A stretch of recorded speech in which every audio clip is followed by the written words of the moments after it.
Pregunta de examen. Las fibras del núcleo motor ingresan al ganglio? No, no ingresan.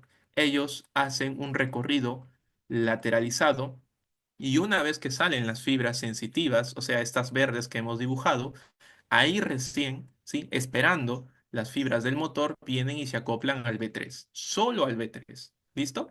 Entonces, ten cuidado con ese detalle porque hay imagen del Nether donde pareciera que las fibras motores están atravesando el ganglio, pero en realidad no ocurre eso, simplemente están pasando por detrás. Solo que Nether no te lo especifica porque solo son imágenes, pero yo ya te lo estoy indicando. Entonces, con eso nosotros ¿qué podemos concluir? Que tanto B1 como B2 y B3 están formados por sus fibras correspondientes. B1 solo tiene fibras sensitivas y por eso B1 es 100% sensitivo. B2 solo tiene fibras sensitivas y por eso es una rama 100% sensitiva. Y B3, si observas en imagen, tiene ambas fibras y por eso es una rama mixta, porque tiene tanto función sensitiva como función motora. Entonces recibe B3 la determinación de ser una rama mixta. Todas han sido preguntas de exámenes muy conocidas, ¿sí? Entonces, por favor, ten en cuenta este detalle. Entonces, mira aquí cómo preguntas, ¿no? Porque si yo te dijera, ¿cuál de las tres ramas del trigémino es la que se encarga de moverlos? Entonces, tú inmediatamente me dices, ah, debe ser la rama que tenga función motora, o sea, la B3, ¿sí? Entonces, esa es una pregunta como para que vayas practicando. Pero ahora vamos a complicarla similar, ¿no? Si te dijera que una persona tiene una parálisis del músculo masticatorio, ¿sí? ¿Qué núcleo y qué rama se ve afectado? Tu respuesta tiene que ser que se afecta el núcleo motor, ya que lo que se está impidiendo es el movimiento de un músculo. Por eso el núcleo motor es el afectado. Y como se afecta el núcleo motor, todas estas fibras se ven afectadas y por lo tanto la rama B3 también se ve afectada en su función motora. ¿Sí? Entonces, de esa manera nosotros podemos interpretar a lo que corresponde a la parte del trigémino, ¿sí? Entonces, hasta ahí nos podemos quedar, ¿sí? Estos datos adicionales a partir de este punto corresponden a primera unidad, ¿sí? Esto es para tu primer examen, pero eso de ahí te lo dejo como plus porque quiero que entiendas el esquema general, ¿sí? Esto no queda aquí, se continúa y se extiende más allá, pero eso ya no nos corresponde en este momento. ¿Listo? Entonces, con eso nosotros ya acabamos a lo que corresponde trigémino desde la parte de los núcleos en su origen real y su origen aparente, y lo único que nos faltaría es practicar algunas patologías, ¿sí? Entre ellas, por ejemplo, tenemos la neuralgia del par craneal número 5, ¿sí? La neuralgia, el dolor ocasionado justamente por estos nervios. La pregunta es, ¿qué núcleos son los que ocasionan la neuralgia, el dolor en el par craneal 5, ¿sí? Donde el paciente le está doliendo la cara técnicamente, ¿sí? Los orígenes reales, los núcleos correspondientes a esta neuralgia serían los sensitivos, porque si recuerdas, los sensitivos se relacionaba también con el dolor. Ahí está, ¿no? Ahí está en esquema. En el caso del trismus, una patología muy conocida, que quizá lo descubras cuando lleves microbiología, el trismus se conoce como una parálisis del par craneal número 5, ¿sí? Y que es muy relacionada con pacientes que tienen una infección por Clostridium tetani, ¿sí? Entonces, eso sería también una patología al par craneal número 5, pero a su núcleo motor, porque estás relacionada con el mal funcionamiento de los músculos masticatorios. Entonces, esa parálisis está afectando a, por así decirlo, a la funcionalidad del núcleo motor. ¿Listo? Entonces, ahí hemos acabado par craneal trigémino de manera completa en lo que corresponde para nosotros, ¿sí? Entonces, nosotros ya hemos concluido esta primera parte y ahora sí podemos hacer nuestro esquema del 3 al 6 ya completo, ¿sí? Mira otra vez, ya este punto creo que ya lo tienes bien dominado, ¿sí? Para que te des cuenta que no necesitaste memorizar nada, solamente ver los esquemas y vamos graficando, ¿sí? Entonces, cuando hablábamos del par craneal número 3 en la clase anterior, mencionábamos a lo que correspondía Aquel par craneal número 3 tenía dos núcleos, ¿cierto? Tenía un núcleo motor y tenía un núcleo accesorio parasimpático de Dinger-Westphal. Entonces, el accesorio se encontraba justamente en las zonas mediales ¿de dónde? Del mesencéfalo en colículo superior. ¿Recuerdas lo que habíamos mencionado? Entonces, ahí está ubicado el núcleo accesorio del 3. ¿Y dónde se encontraban los motores? Los motores eran un poquito más laterales en ese mismo colículo superior. ¿Sí? Entonces, todo lo que yo ahorita estoy hablando son preguntas que suelen venir. Listo, acabamos el 3. Vamos al 4 que también lo hablamos. El 4 quedamos que es un músculo, perdón, es un nervio 100% motor y que su único núcleo también es motor, que es el núcleo motor del par craneal 4. La pregunta es, ¿dónde estaba ese núcleo de manera gráfica. De manera gráfica nosotros lo ubicamos aquí, en el colículo inferior, al núcleo motor de este par craneal 4. Listo, acabamos. Mira, sin querer queriendo hicimos todos los orígenes reales del 3 y del 4. Vamos al 5, que ya acabamos de hablarlo. El 5 hablamos de que tenía cuatro núcleos, ¿sí? Tres núcleos sensitivos y un núcleo motor. Entonces ahora vamos a graficarlo aquí. Mira cómo yo de rosado voy a dibujarte la columna lateral de núcleos sensitivos, ¿sí? Columna lateral de núcleos sensitivos. Y mira yo cómo con verde te voy a dibujar al único núcleo motor del trigémino, ¿sí? Ahí están bien graficaditos. ¿Listo? Y eso también son los orígenes reales. Ahora vamos al número 6. El 6, el motor ocular externo, solamente tiene un núcleo y es un núcleo 100% motor al igual que el 4, ¿sí? Entonces, con eso nosotros podemos decir que se encuentra en la zona del puente de Barolio, lo comentamos en la clase anterior, ¿sí? Hablábamos de que estaba cerca del 7 y que estaba cerca del colículo facial, ¿no? Entonces, más o menos está por aquí, pero no te olvides, por la parte posterior, porque cuando quisimos ver esa parte de ahí, nosotros tuvimos que graficar técnicamente al mismo puente de Barolio, ¿sí? Esto es lo mismo que esto, simplemente que desde una vista, desde un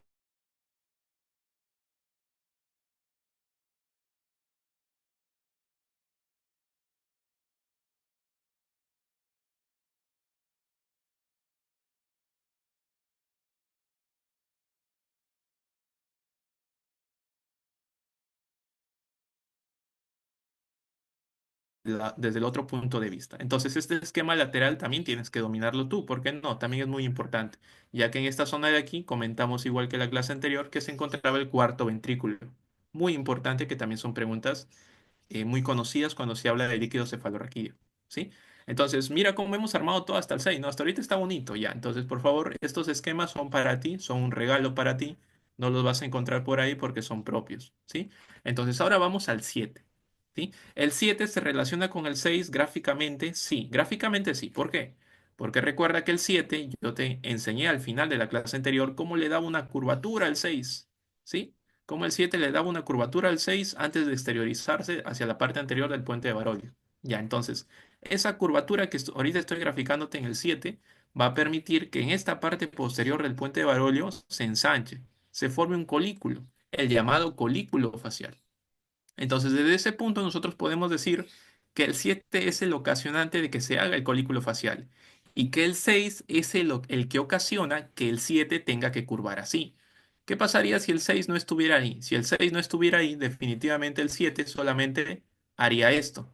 No tendría por qué irse tan hacia el extremo de la parte posterior del puente de Barolio, ¿sí? Pero como el 6 está aquí estorbando el caminito, entonces al 7 no le queda de otra que presionar la parte posterior del puente de Barolio para recién poder salir por la parte anterior, ¿sí? Entonces, ¿quién ocasiona el colículo facial? El 7 cuando está haciendo justamente esa curvatura. Pregunta, sí, esa es una pregunta muy clásica. ¿Y quién es el culpable de que el 7 no pueda salir directo? Es el 6, ¿sí? Ya que por culpa del 6 el 7 tiene que rodearlo. Ahí tienes dos preguntas, ¿sí? Entonces, sea cual sea la pregunta, tanto el 6 como el 7 hablando de sus núcleos motores, porque mira, aquí ya te estoy empezando a mencionar un núcleo del 7, ¿no? Hablando de sus núcleos motores, mira cómo ambos se encuentran a la altura de dónde? Del puente de Barolio, cerca de la parte posterior. Quien está cerca del el 6 y quien forma el colículo facial es el 7. ¿Listo? Entonces, más explicado no puede estar desde una vista lateral. Ahora, si quisiera colocarlo en una vista anterior, porque esto es nuestro esquema base, ¿sí? Esto es nuestro principal esquema, entonces esto lo vamos a hacer cuando ya hablemos del 7. Y justo vamos hacia ese punto, ¿sí? Entonces, si aún te ha quedado preguntas entre el 3, 4, 5, 6, este es tu momento para preguntar, o si no, ya pasamos hacia la segunda parte, del 7 al 12. ¿Sí? Entonces, para arrancar del 7 al 12, nosotros tenemos que hablar de estas dos estructuras. El núcleo del tracto solitario, que se encuentra ubicado en bulbo raquídeo, y el núcleo espinal del trigémino, ubicado en bulbo raquídeo. ¿Sí? Porque estas tres estructuras, ¿con quién se relacionan? Se relacionan con los pares craneales 7, 9 y 10. 7, 9 y 10. Justo los pares craneales que vamos a ver el día de hoy. ¿Sí? Entonces, mira aquí, yo te voy a dibujar otro tronco encefálico más, ¿sí? Otro esquemático. Y en ese tronco esquemático ahora me voy a centrar en dónde? En la zona inferior, en lo que corresponde al bulbo raquídeo. Entonces, a nivel de ese bulbo raquídeo, yo quiero que tú te ganes de que existen dos estructuras muy, por así decirlo, muy cercanas, ¿sí? La primera estructura es parte del trigémino. Ojo, mira, otra vez te dibujo la columna lateral del trigémino, pero ahora solamente me voy a quedar con ¿qué? Con esta parte inferior. ¿Quién era ese núcleo? Era el núcleo principal, ¿cierto? Porque traía fibras desde la médula espinal. Perdón, núcleo espinal, porque traía fibras desde la médula espinal, por eso núcleo espinal, ¿no? Entonces con él me voy a quedar y voy a borrar el resto de núcleos sensitivos del trigémino. Borro, borro, borro, y solamente me estoy quedando con este núcleo espinal del trigémino.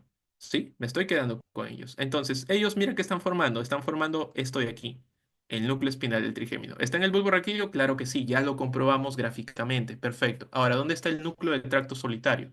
El núcleo del tracto solitario lo vamos a encontrar un poquito más medial, ¿sí? Aquí y aquí. Recuerda que tiene que haber uno de cada lado, ¿no? Y como la línea media está aquí más o menos, oye, me sale chueco, entonces tiene sentido que dibujemos de ambos lados, ¿sí? Entonces ahí tenemos con color verde lo que corresponde al núcleo del tracto solitario. ¿También está en el bulbo raquídeo? Sí, ya lo comprobamos. Ahí están sus orígenes reales. Perfecto.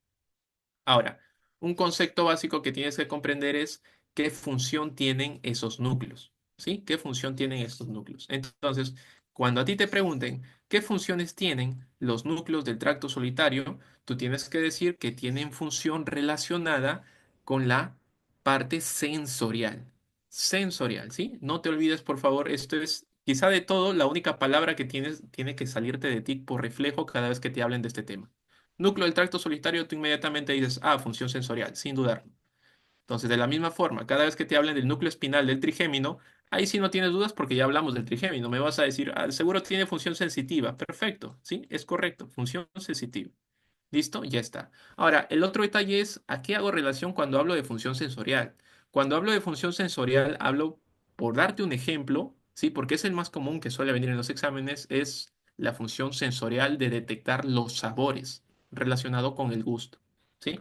Entonces, la función sensorial de detectar sabores, la función sensorial del gusto, es una función que se encarga de generarse en los núcleos del tracto solitario, ¿sí? Y cuando te hablo de función sensitiva, me enfoco todo en la parte del tacto, en la parte de la temperatura y en la parte del dolor. Que curiosamente, ¿dónde estaba? Curiosamente estaba justamente en el núcleo espinal del trigémino, ¿no? Porque si revisas aquí las diapos que armamos, ¿sí? En las diapos que armamos, mira cómo el espinal, este de aquí, se relacionaba con toda esta parte, ¿no? Tacto protopático, dolor y temperatura, ¿sí? Entonces, eso es la importancia del núcleo espinal que no te puedes olvidar. Entonces, yo aquí, si en este momento ya te digo que el núcleo espinal se relaciona con el 7, se relaciona con el 9 y se relaciona con el 10, en este momento tú me vas a decir que es correcto, ¿sí? Que es correcto.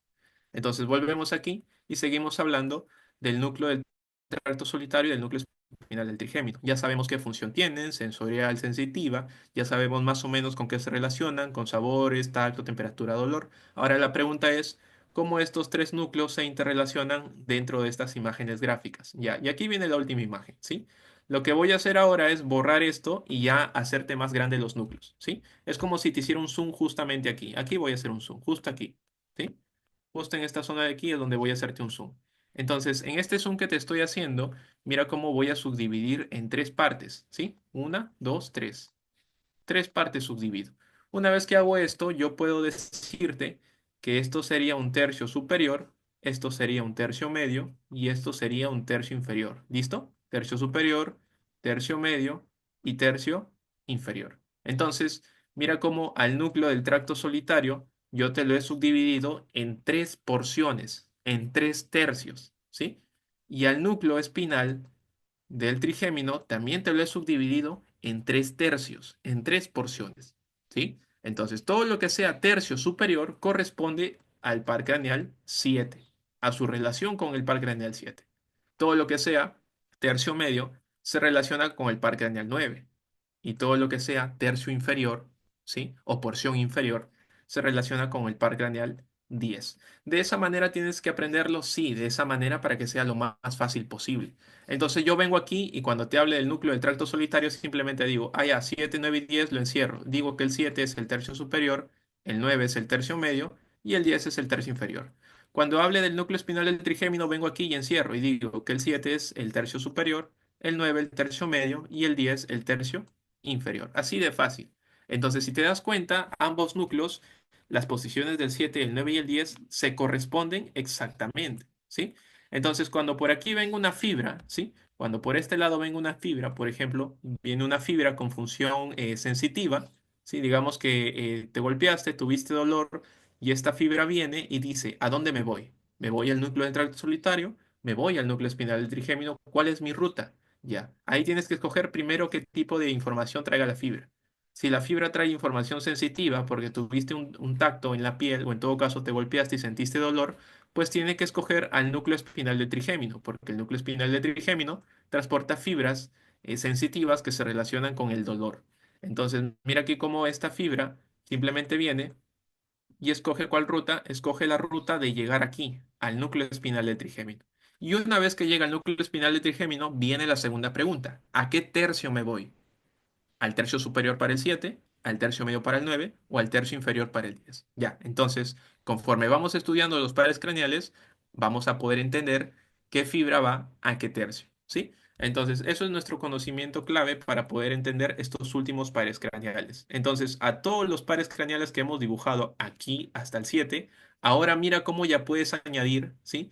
Cómo ya puedes añadir aquí un núcleo del tracto solitario en esta zona de aquí, ¿sí? Un núcleo del tracto solitario, y puedes decir que estos núcleos del trigémino que corresponden a sus núcleos espinales, puedes generarles también así de esta manera, ¿sí? De esta manera. Y subdividirlos en tres tercios también. ¿Listo? Entonces, esa es la forma en cómo ya vamos avanzando un poquito más hacia la zona del bulbo raquídeo, ¿sí? Recuerda, hacia el bulbo raquídeo. Entonces, por favor, esta parte de aquí espero que haya quedado bien entendida. Si no, si tienes preguntas, me las puedes realizar en este momento. O en todo caso, te pediría que practiques hasta que este tronquito quede completamente, ¿sí? Como imagen visual para que tú puedas mimetizar al momento del examen. Ahora sí, podemos proseguir con lo que corresponde al facial, ¿sí? Quiero que te enfoques en estos núcleos. Mira dónde está el facial. El facial está aquí, por lo tanto yo deduzco que este par craneal 7 debe tener función sensorial obligada. ¿Sí? Mira cómo el 7 también se encuentra aquí, por lo tanto yo puedo decir que el facial tiene que tener función sensitiva obligada. ¿Sí? Desde ahí ya puedo determinar dos funciones del facial. Entonces vamos hacia el facial, par craneal número 7. El facial es uno de los nervios más completos, ¿sí? Es uno de los nervios más importantes. Mira cuántas funciones tiene. Si lo analizamos desde sus funciones clásicas, en donde solo existe motor y sensitivo, podemos decir que este par craneal tiene ambos y que es mixto. Si le damos funciones adicionales y nos preguntamos, ¿también es un par craneal sensorial? Sí lo es. ¿Dónde está comprobado? Aquí. ¿Y cuál es esa función sensorial? Por ejemplo, la de los sabores. ¿Sí? Entonces, el par craneal número 7 puede detectar parte de los sabores del gusto de la lengua. ¿Sí? Y también agregamos una función parasimpática porque, como lo explicamos en la clase anterior, el 3, 7, 9 y 10 tienen funciones parasimpáticas por parte del sistema nervioso vegetativo autonómico visceral visceromotor. ¿Sí? Entonces, partiendo de ese punto, simplemente vamos leyendo lo que corresponde a cada una de sus funciones. La función motora se encarga del movimiento de los músculos de la mímica facial, ¿sí? Entonces, ojo con ese detalle. Hasta ahora hemos hablado del trigémino moviendo músculos masticatorios de la cara y en este momento estamos hablando del facial moviendo músculos de la mímica facial de la cara también. Entonces, yo te hago la pregunta, ¿quién mueve músculos de la cara? Entonces, si nosotros usamos la clasificación de Rubier, donde Rubier nos menciona los músculos de la cara, Rubier ¿qué hace? A los músculos de la cara los subdivide en dos tipos de músculos, que en la cara los subdivide en músculos masticatorios y además en la cara los subdivide en músculos faciales o músculos de la mímica facial. Y ahí se pueden desdoblar dos preguntas, ¿sí? Te pueden hacer la siguiente pregunta. ¿Qué nervio se encarga de mover los músculos masticatorios en la cara? La respuesta, ¿cuál sería? Pues lo que acabamos de ver, ¿no? El trigémino. Y si te preguntan, ¿con qué rama del trigémino?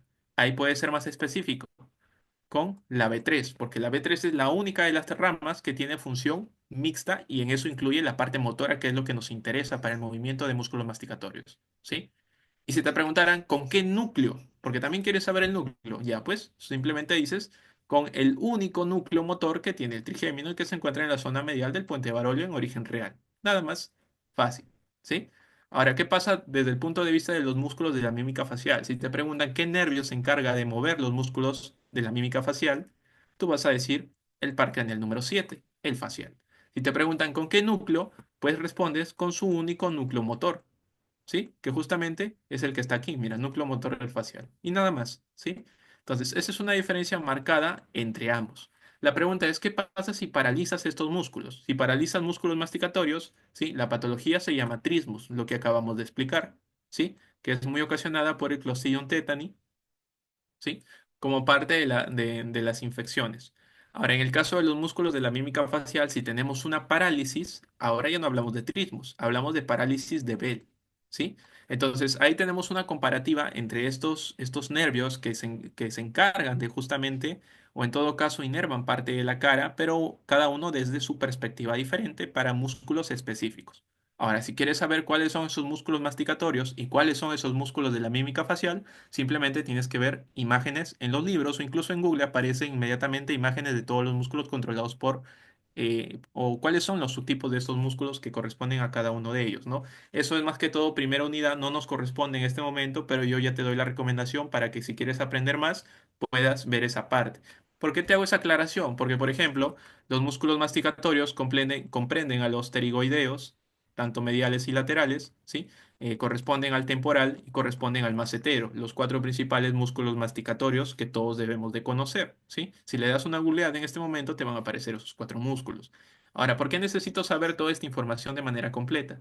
Porque si se te llegaran a preguntar en el examen, paciente que no puede mover el músculo macetero porque se encuentra paralizado, y te realizan la pregunta, ¿qué nervio se encuentra implicado y qué núcleo de ese nervio se encuentra implicado? ¿Tu respuesta cuál sería? Bueno, como el macetero es un músculo masticatorio, deduzco que este paciente tiene una parálisis en un músculo masticatorio, que el nervio 5, quien lo controla, el B3 específicamente, es el que se ve afectado, y que el núcleo motor de este trigémino es justamente el que también está afectado. ¿Sí? De esa misma manera, si tú te aprendes los músculos de la mímica facial, por ejemplo, el orbicular de los labios, el orbicular de los párpados, el risorio, el Santorini, pues inmediatamente cualquier músculo de ellos que se vea paralizado o afectado, entonces tú puedes deducir qué nervio y qué núcleo está afectado. ¿Sí? Entonces, esa es la forma de aprendizaje para poder desarrollar casos clínicos. ¿Sí? Listo, espero que me hayas entendido esa parte y continuamos con lo que nos corresponde a facial. ¿Sí? Así como en trigémino yo te dije que no solo son los músculos masticatorios lo que está encargado de la parte motora del trigémino, sino que habían unos adicionales. Ya, en el facial ocurre lo mismo. ¿Sí? Lo que todo alumno aprende siempre es que el facial mueve músculos de la mímica facial. Lo que los alumnos suelen olvidar es qué cosa. Es los otros músculos que también inervan motoramente el facial. Y esas justamente son las preguntas que suelen venir en exámenes, ya que esas son un poquito más rebuscaditas. ¿Cuáles son? Vientre posterior del digástrico, músculo estiloioideo, músculo estapedio. ¿Sí? Sobre todo estos dos es donde se da esa comparativa que tienes que tener cuidado. ¿Sí? Sobre todo estos dos. ¿Por qué? Porque otra vez el trigémino complementa, ¿sí? Y vamos a verlo, ¿sí? Voy a borrar esto, si quieres tomar captura, rapidito. ¿Listo? Borro. Entonces, lo que nosotros tenemos que recordar es parte de lo que se estudia en primera unidad, que son los músculos infraioideos y suprayoideos, ¿sí? Pero de manera directa, para explicar el punto que nos corresponde en este momento, te voy a indicar que el digástrico es un músculo que suele tener dos partes, ¿sí? El digástrico es un músculo que suele tener un vientre anterior, que suele tener un vientre posterior y que adicional a ello tiene un tendón intermedio justo en la zona central, ¿sí? Un tendón intermedio. Ahí la notas, tendón intermedio. Entonces, si te preguntan la inervación de la parte anterior o de la parte posterior del músculo digástrico, tienes que tener mucho cuidado porque esa es una pregunta muy, muy conocida, ¿sí? Debido a que tiene una pequeña trampa, ¿sí? Si te preguntaran por la inervación del vientre posterior, aquí aparece el facial. Mira, vientre posterior, facial. Y si te preguntaran por el vientre anterior, ahí aparece una rama específica del trigémino, que si queremos ser más específicos, de su B3, y si queremos ser mucho más específicos, hablamos del nervio miloioideo. ¿Sí? Del nervio miloioideo. Entonces, ¿es importante aprender eso? Claro que sí. Lo vas a ver en tu primera unidad más que todo. Aquí solamente te estoy haciendo el recordatorio para que no te olvides. ¿Sí? Entonces, nosotros tenemos que recordar toda esta cascada para poder diferenciar la inervación de cada parte de este gástrico. ¿Sí? Entonces, en el músculo estiloideo también hay que tener cuidado. Siempre que te pregunten, inervación del estiloideo, 7. Inervación del músculo miloioideo, ahí aparece el 5 también. ¿Sí? Entonces, miremos aquí otra vez el trigémino. ¿Sí? Observa aquí, miloioideo también es inervado por el 5, específicamente por el 5,3, y si queremos ser mucho más específicos, por el nervio miloioideo propio. ¿Sí? Entonces, si te preguntas, ¿en qué punto yo voy a aprender eso? Porque también me va a costar memorizar y no quiero memorizarlo. Ya eso se estudia cuando se haga un esquema general de trigémino, que es parte de la primera unidad. Pero como te lo repito, lastimosamente no es el tema del día de hoy, pero igual quiero dejártelos como datos porque son muy importantes y los vas a necesitar en algún punto del estudio de la neuroanatomía. ¿Sí? Entonces, concluyendo esa parte, ya la parte motor está concluida. Mira cómo en esta pequeña premisa hemos desdoblado muchas cositas importantes a estudiar, ¿sí?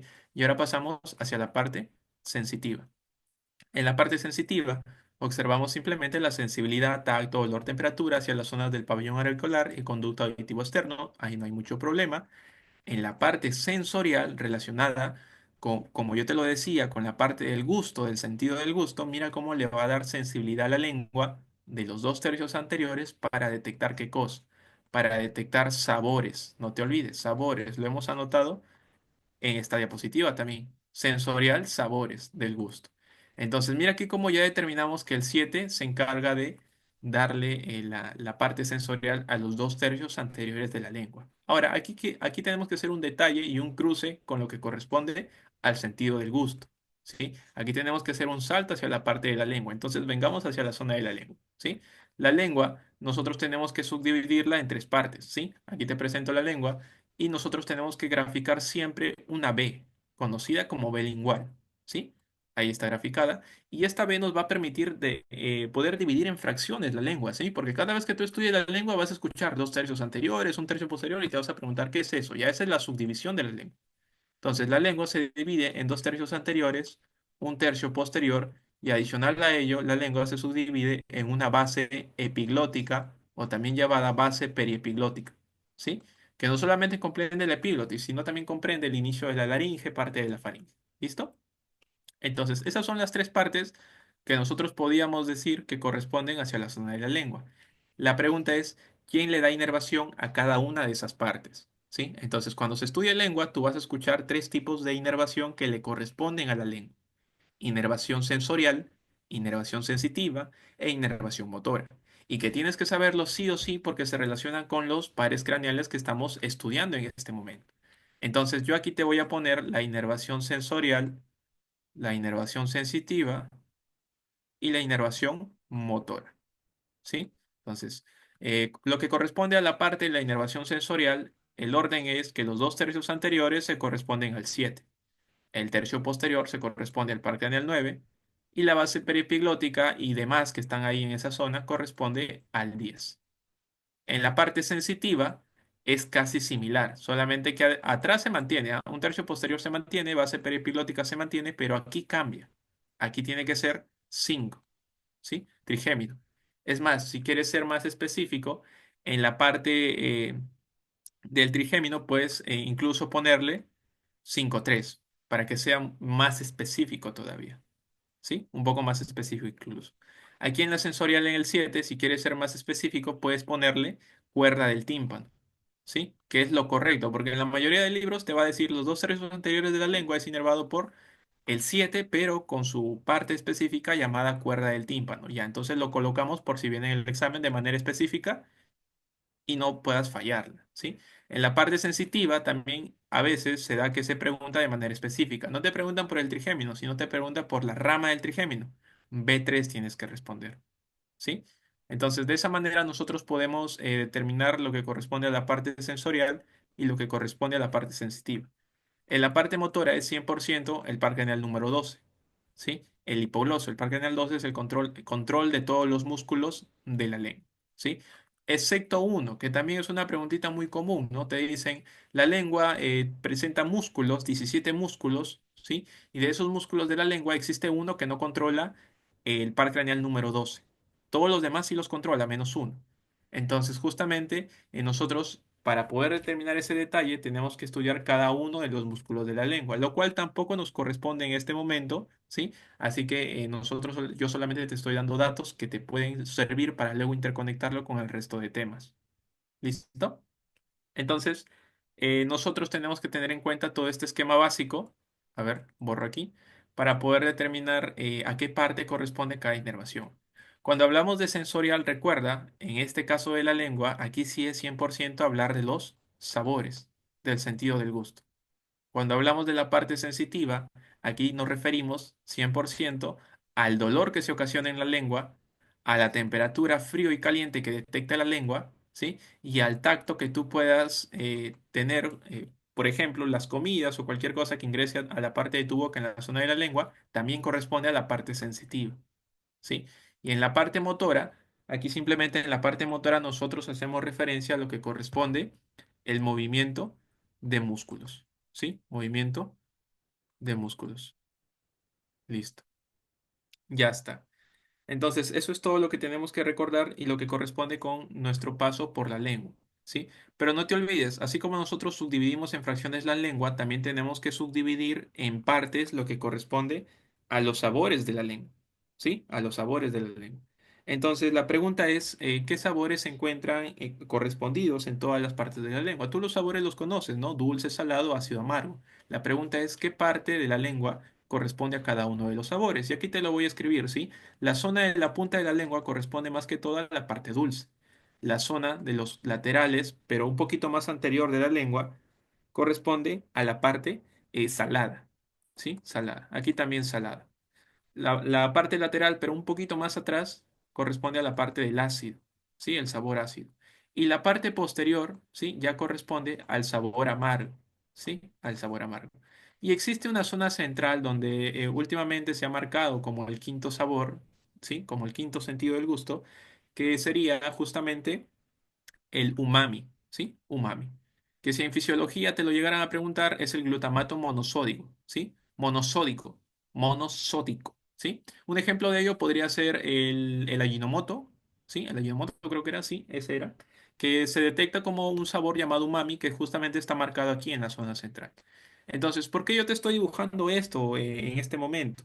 Porque con eso nosotros podemos determinar casos clínicos que correspondan hacia la zona de la lengua y que también son muy preguntaditos, ¿sí? Entonces vamos a practicar esos casos clínicos completando con este esquema que acabamos de realizar, ¿sí? Entonces, sabores, listo. Fracciones de la lengua, listo. Nervios que corresponden a cada fracción de esa lengua, listo. Tanto en sensorial como en sensitivo como en motor. Aquí un detalle, a veces en la parte sensitiva no es suficiente con decir B3, sino que a eso tienes que agregarle un poquito más específico, que es el nervio lingual. Lo voy a anotar mejor, ¿sí? Entonces, el nervio lingual es, por así decirlo, lo que tú vas a encontrar en todo examen. El examen ignora la parte de B3 porque cree que tú ya lo sabes. Entonces, vamos a poner lo que sería la respuesta para esos exámenes, ¿sí? Y en el caso del 12, como te decías, es para los músculos de la lengua, que son 17. Y te decía que había un músculo que no es justamente inervado por el 12, ¿no? Te lo voy a anotar como dato clave aquí. Te lo voy a poner excepto. Y mira cómo te voy a anotar al llamado palatogloso, ¿sí? El palato gloso es el único músculo de la lengua que en vez de ser inervado por el 12, los libros nos dicen que es inervado por el par craneal número 10, ¿sí? Entonces, cuidado con ese detalle, ¿sí? Cuidado con ese detalle. Ya tenemos nuestro esquema, ahora vamos a practicar lo que correspondería a casos clínicos. Entonces, practiquemos. Si, por ejemplo, te dicen que llega un paciente a consultorio, ¿sí? El cual indica que siente dolor en los dos tercios anteriores de la lengua, ¿sí? Y se te realiza la pregunta, ¿qué nervio es el que está transportando esas fibras? ¿Sí? ¿Cuál sería tu respuesta?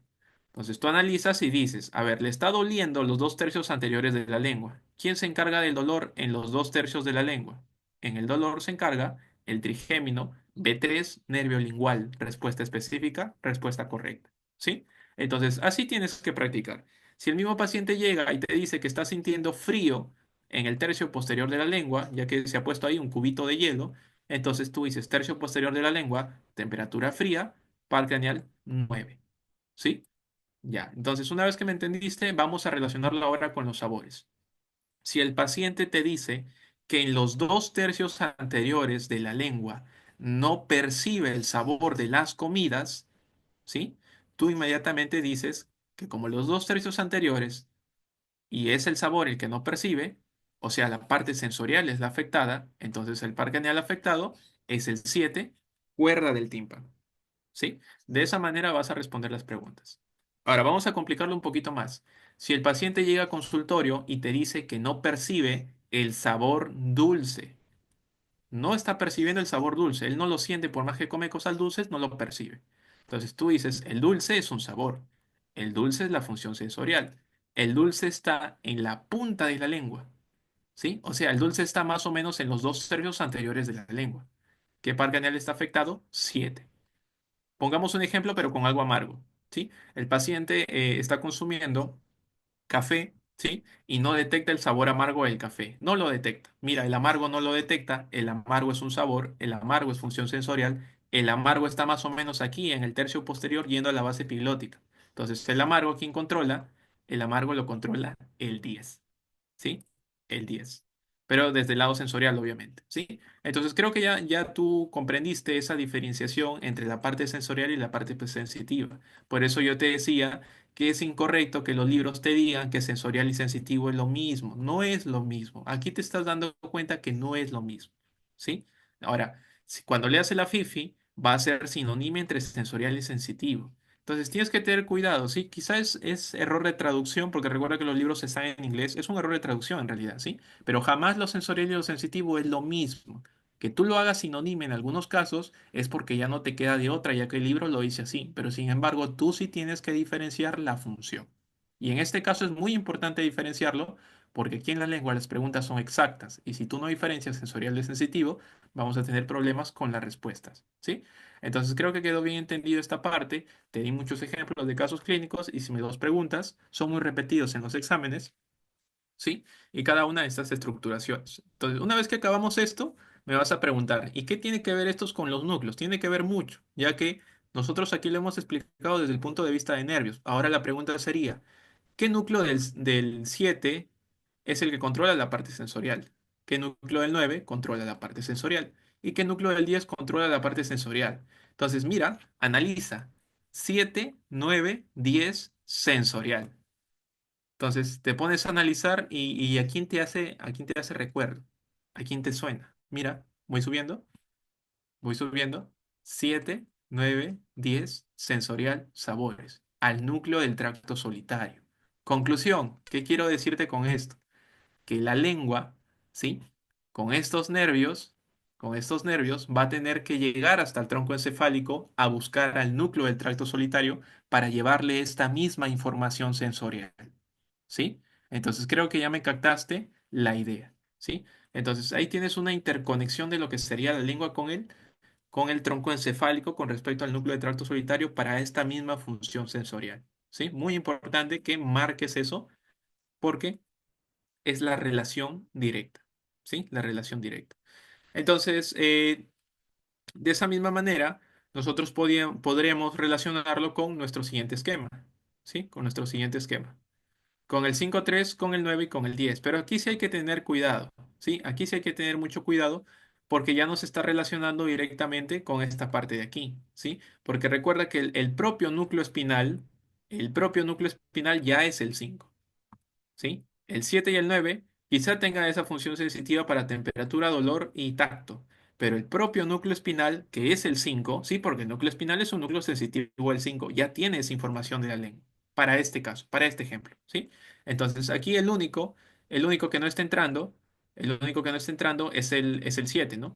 Este de aquí es el único que no está relacionado con la función sensitiva, pero de la lengua. Ojo con esta especificación, ¿sí? Porque cuando yo digo aquí 7, 9 y 10, función sensitiva relacionada con el núcleo espinal del trigémino, hablo de lo sensitivo de muchas partes del cuerpo, no solamente de la lengua. Si yo ya quiero ser específico a la lengua, en la lengua sí yo puedo confirmar que el 7 no tiene aquí relevancia. No hay 7 en la parte sensitiva, pero para la lengua, ojo con ese detalle, si no confundas términos, por favor. ¿Listo? Entonces ahí acabamos a lo que corresponde el núcleo, un paso por la lengua, ¿sí? Volvemos al núcleo facial y mira cómo ahora sí ya se va a entender esta premisa. El núcleo facial desde su punto sensorial se encarga de la sensibilidad de los dos tercios anteriores de la lengua con respecto a sus sabores, verdadero, ¿sí? Incluso aquí yo me acabo de dar cuenta de un error. Mira, no podemos decirle sensibilidad.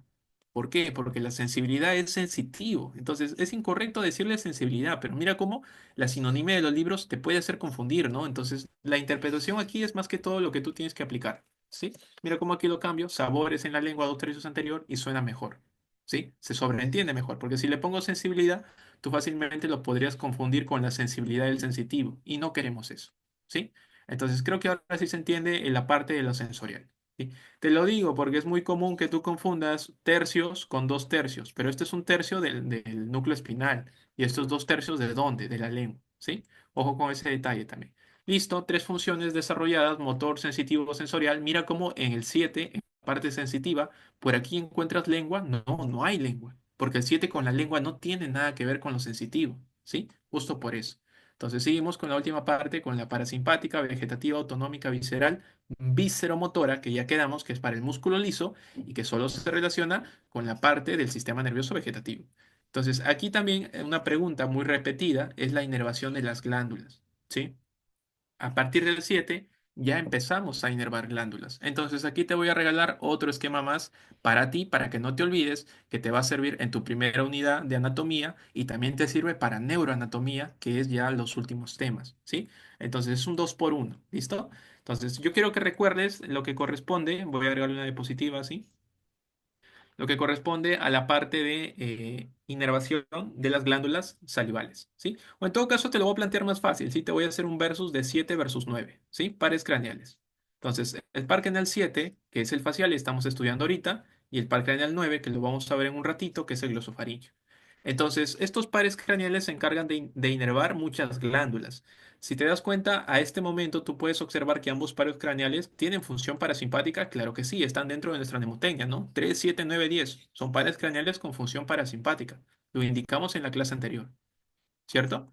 La pregunta es, ¿cuál es la función parasimpática del 7 y cuál es la función parasimpática del 9? ¿Sí? Los libros que te van a decir que ellos se encargan de tener función visceromotora sobre sus respectivas glándulas. ¿Cuáles son? Es la pregunta. El 7 se encarga de casi todas las glándulas, ¿sí? Casi todas. Mira, te lo voy a poner primero así, casi todas las glándulas. Y el 9 se encarga de lo que sobre. O sea, el 9 solamente maneja glándula parótida. Nada más. ¿Sí? Entonces, ¿cuáles son esas casi todas de las glándulas que estamos hablando para el 7? Ahora sí vamos a anotarlas. Vamos a hablar aquí de las glándulas submaxilares, de las glándulas sublinguales, ¿sí? De las glándulas lacrimales y de las glándulas mucosas, ¿sí? De todas ellas. Las glándulas submaxilares, glándulas sublinguales, glándulas lacrimales y glándulas mucosas. Si te das cuenta, ¿quién de todos ellos contiene más cantidad de inervación visceromotora sobre glándulas? Definitivamente es el 7, ¿sí? Entonces, esto es muy importante, claro que sí, se estudia en fisiología y se estudia en neuroanatomía. Es muy importante ya que nos permite determinar quién se encarga de la producción de las secreciones de estas glándulas. Vamos a los casos clínicos para practicar y que me entiendas mejor. Si yo te digo que un paciente no está salivando, ¿sí? El paciente come y no produce saliva, no puede formar bien su bolo alimenticio. Entonces, llega a clínica y el doctor determina que los pares craneales 7 y 9 le están fallando. ¿Por qué? Porque las glándulas salivales, ¿cuáles son? Las glándulas salivales son submaxilar, sublingual y parótida. Las tres son glándulas salivales que se estudian en histología y las tres, al dejar de funcionar, pues están haciendo que el paciente no pueda salivar, ya que la función visceromotora no se está realizando, ¿sí? Entonces, ahí tienes un caso clínico. Vamos a ser más específicos. Si el paciente no saliva a partir de la glándula parótida, entonces el par craneal número 9 es el que está fallando. Si el paciente no produce lágrimas, el par craneal 7 está fallando.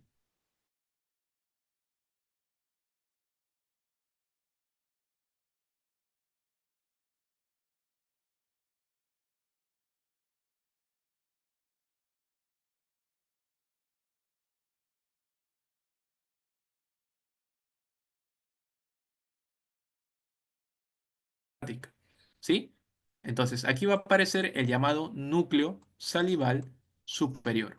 Es el núcleo específico del 7 que se va a encargar de todas estas funciones, ¿sí? Y te haces la siguiente pregunta. Y en el caso del 9, ¿quién sería? Sería el núcleo salival inferior, ¿sí? Entonces, esos son los dos núcleos que controlan la parte parasimpática de ambos nervios, ¿sí? Y ese es el motivo por el cual cuando vienes a esta diapo, en la parte parasimpática ves que se encarga de inervar glándulas. ¿Cuáles son? Ya te las mencioné aquí. Son todas estas de aquí, ¿sí? Y cuando te pregunten qué núcleo controla esas funciones, mira aquí cómo yo te lo he colocado al núcleo salival superior, ¿sí? Controlando todas estas funciones de estimulación de glándulas. Ahora, ojo un detalle aquí, va a haber algunos libros, ¿sí? Va a haber algunos libros que te hagan una especificación en donde te digan que el salival superior solamente se encarga de la producción de saliva, o sea, de las glándulas submaxilares y las glándulas sublinguales, ¿sí? Así te va a especificar. Entonces, ¿yo qué voy a hacer? Ya no lo voy a decir de manera general, sino lo voy a marcar aquí, justamente de manera específica. Núcleo salival superior solamente para la estimulación de glándulas sublinguales y submaxilares. Entonces, ¿por qué algunos libros marcan eso? Porque ellos dicen que los lacrimales y las glándulas mucosas son para un núcleo adicional llamado lácrimo-muconasal. Lácrimo-muconasal. ¿Sí? ¿Dónde está escrito? Está escrito aquí, lácrimo-muconasal. Entonces, aquí el libro que escojas te va a marcar una diferente forma de interpretar la función parasimpática. Si escoges un libro general, un libro clásico, te va a decir que el 7 con el núcleo salival superior realiza todas estas funciones de estimular las secreciones de estas glándulas de las salivales, submaxilares, sublinguales y de las lacrimales y las mucosas. Si escoges un libro ya más exacto, más rebuscado, te va a decir que el salival superior solamente es para esto de aquí y que el lacrimomuconasal ya genera función sobre estos dos adicionales. ¿Sí? Entonces te lo especifico porque cuando llegues a este punto de estudio vas a tener muchas preguntas dependiendo del libro que leas. Entonces yo te estoy dando las variaciones. ¿Sí? Una vez que entiendes esto, en el salival inferior ahí no hay problema. Salival inferior 100% parótida. ¿Sí? Entonces ahí tienes tú la comparativa de lo que pasa justamente a nivel parasimpático en ambos nervios, ¿sí? Espero que haya quedado claro esa parte de ahí y ya técnicamente el 7 ha quedado concluido, ¿sí? ¿Te diste cuenta que para hacer el 7 necesitamos hacer paradas por diferentes temas, ¿sí? ¿Te diste cuenta? Ya, entonces, esos temas por los que hemos estado haciendo paradas, que es la lengua, que es lo que corresponde a funciones parasimpáticas fisiológicas, ¿sí? Son temitas que se ven en los primeros puntos de anatomía. Por eso es que para llegar a este tema necesitamos complementar técnicamente todas las unidades. Así que no te preocupes porque estos temas tú los vas a ver rebuscaditos en las primeras semanas que lleves Anatomía 2, ¿sí? Si es que estás en la San Martín, ¿sí? Listo, entonces nosotros ahí concluimos a la explicación de las funciones del nervio facial y ahora sí marquemos los núcleos que corresponden a cada una de esas funciones.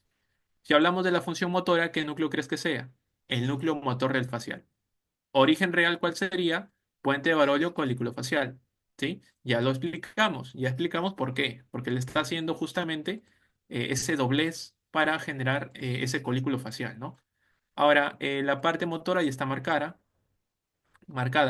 La parte sensitiva que corresponde a la sensibilidad tiene que ser un núcleo que también tenga función sensitiva, o sea, el núcleo espinal del trigémino le correspondería a la función sensitiva del facial.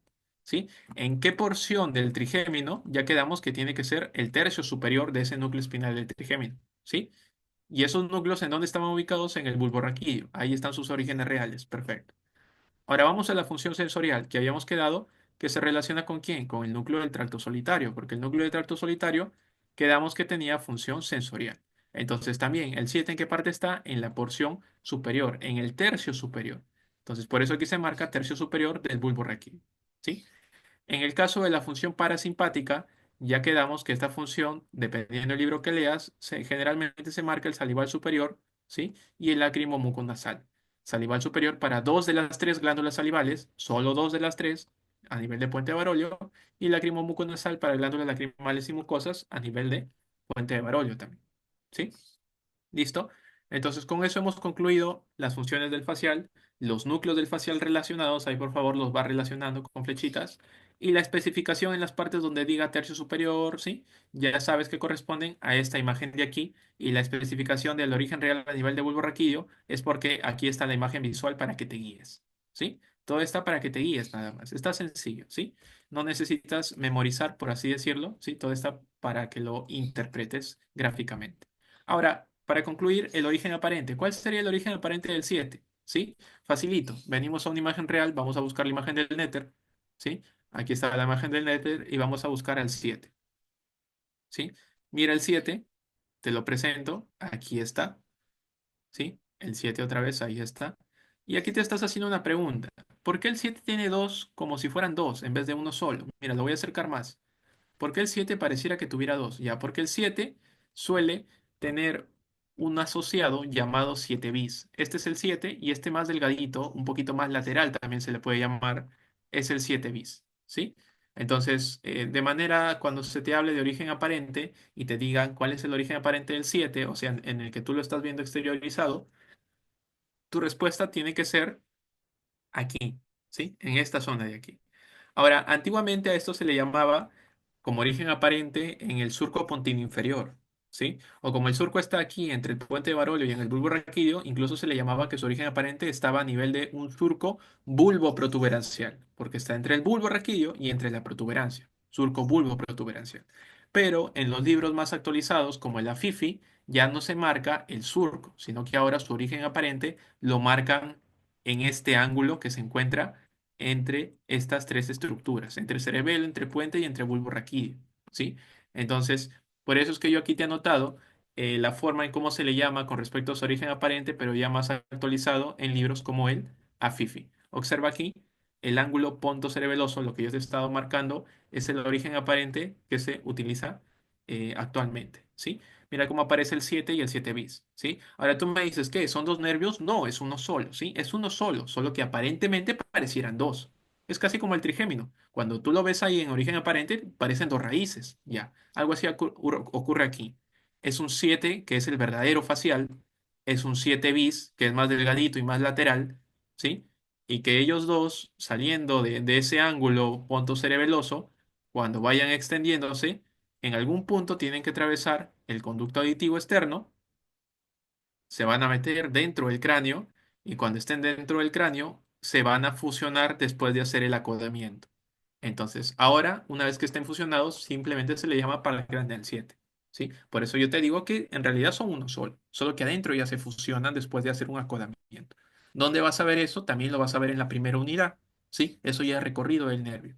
Pero eso por ahora no nos interesa, so nosotros estamos enfocados en su origen, en sus núcleos. ¿Sí? Entonces, espero que me hayas entendido lo del origen aparente y no te olvides las posiciones. El 7 es más medial, ya que está más cerca de la línea media, y el 7 bis, ¿sí? Está o nervio intermediario de Grisberg, que es su otro nombre, ¿sí? Nervio intermediario de Grisberg es un poquito más lateral, ¿sí? Por si acaso, ahí te marco su otro nombre. Grisberg. Ahí está, Grisberg. Listo. Patologías del 7, parálisis de Bell, ya lo explicamos. Pérdida del gusto también puede ser. La pregunta es, ¿en qué tercio de la lengua es donde se pierde el gusto? Ya, pues analizas. Desde la parte sensorial, los dos tercios anteriores es controlado por el 7 con cuerda del tímpano. Ahí específicamente es la pérdida del gusto cuando hablemos del facial. ¿Sí? Entonces, esta pérdida del gusto está relacionada con el núcleo sensorial definitivamente, que es el del tracto solitario. ¿Sí? Y esta parálisis de Bell's, que es la parálisis de los músculos faciales, está relacionada con el núcleo motor. ¿Sí? Listo, acabamos el 7. Entonces, el 7 si te das cuenta, nos abre el paso a todas las estructuraciones siguientes. ¿Sí? Vamos al 8. Ya acabamos el 7, vamos al 8. Entonces, con el 8 ya se nos vuelve más fácil, ¿sí? Con el 8 ya se nos vuelve más fácil. Ah, cierto. Aquí te había puesto una imagen referencial de lo que es una vía gustativa, ¿sí? Porque técnicamente una vez que domines el origen del parque aneal número 7, ya puedes intercomunicar la vía. Mira cómo el inicio está aquí en la lengua. Entonces, mira cómo yo, si aquí coloco sobre la lengua, ¿sí? Por así decirlo, si hablamos de vía gustativa, tenemos que colocar comida, definitivamente. Le coloco comida, la lengua me detecta el sabor y una vez que se detecta el sabor, se marca el inicio de la vía gustativa, ¿sí? Y cuando se marca el inicio, mira cómo va a ir todo un caminito correspondiente, ¿sí? Un caminito correspondiente por toda la parte interna del cuerpo, buscando sus neuronas, primera, segunda, tercera y cuarta neurona, ¿sí? Entonces, ¿por qué yo te he hecho esta vía en este momento cuando no es el tema a lo que estamos enfocados?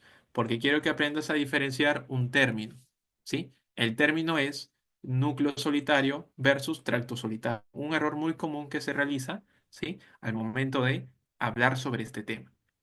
¿Cuál es el error? En este momento yo te hago la pregunta. ¿Nosotros de qué hemos estado hablando durante estas últimas media hora? ¿Hemos hablado del núcleo solitario o hemos hablado del tracto solitario?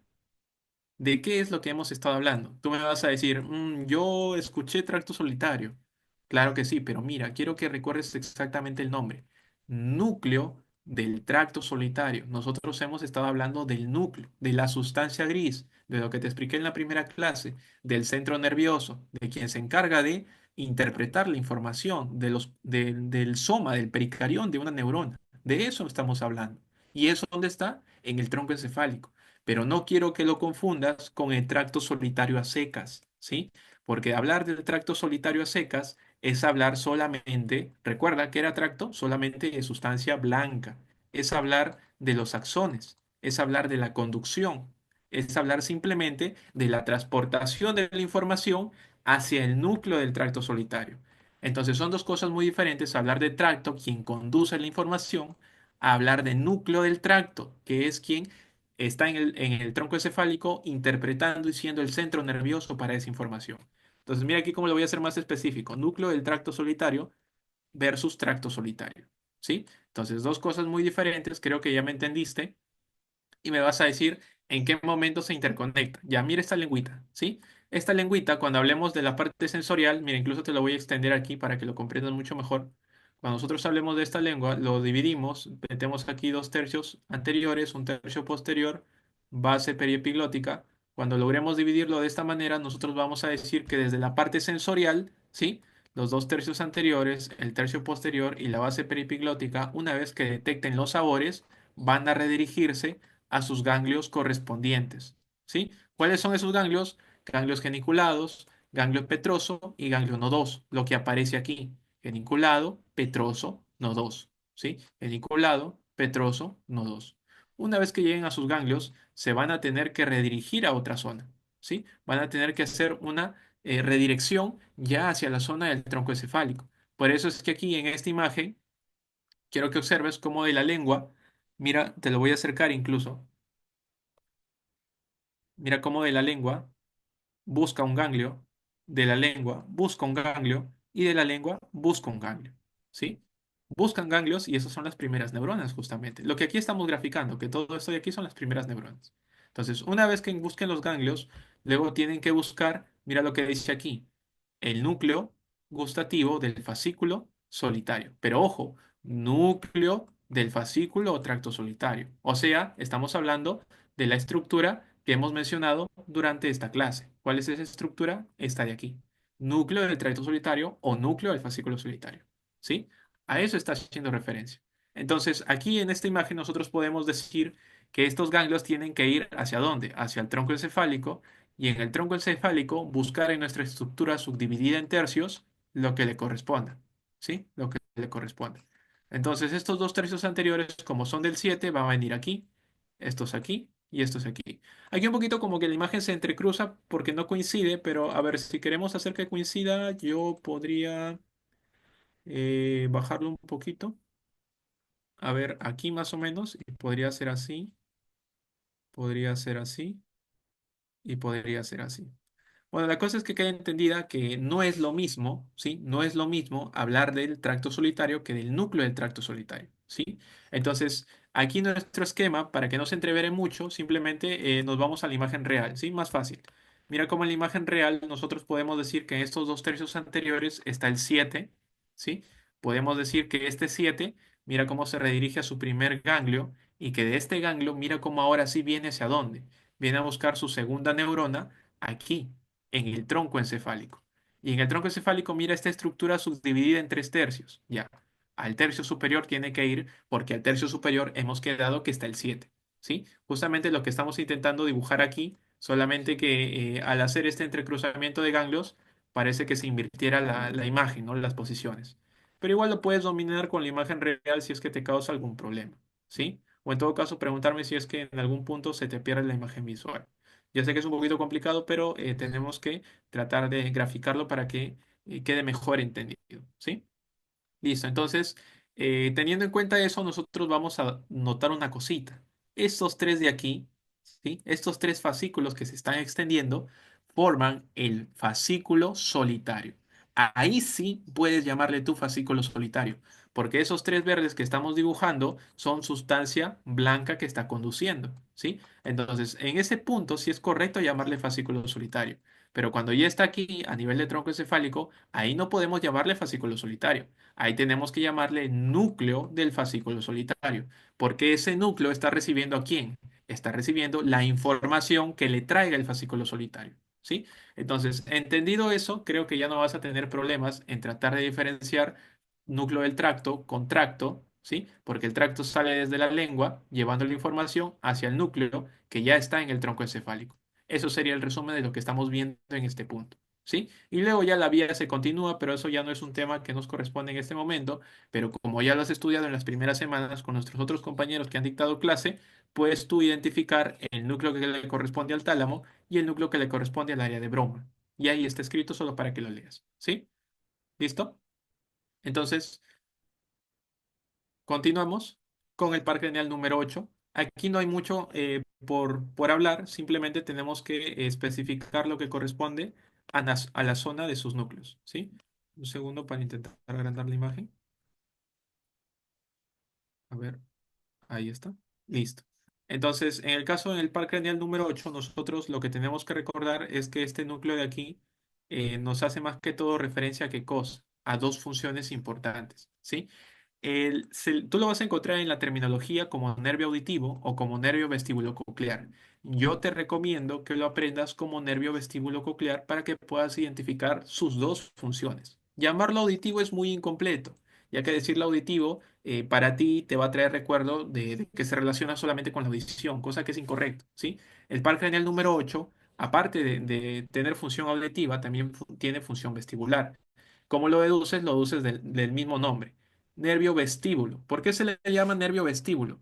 Porque se relaciona con la función vestibular que está más que todo relacionada con el equilibrio y la postura.